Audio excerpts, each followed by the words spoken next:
Chicken chilli মোমোর ভেতরের পুর এইটার মধ্যে কত গ্রাম আপনার চিকেন দিব, এটা ডিপেন্ড করে কিসের উপর? অনুমান করে বলেন আপনাদের মতো করে, কারণ এটা যখন ভাববেন তখন এটা ডেপথে ঢুকবেন আসলে বিষয়টা কোন জায়গায় কট খাইছে।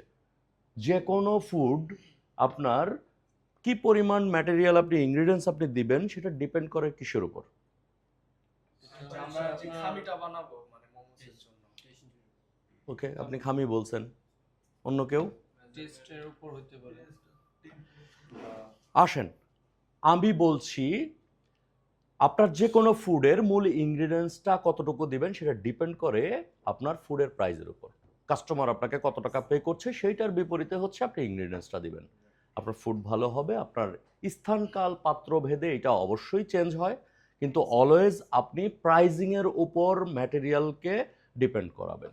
আপনি কত টাকা সেল করছেন, যদি আপনি বেশি দামে সেল করেন তাহলে হচ্ছে ইনগ্রিডিয়েন্টস আপনাকে হাই কোয়ালিটি ভালো ইনগ্রিডিয়েন্টস দিতে হবে। That's it. ক্লিয়ার?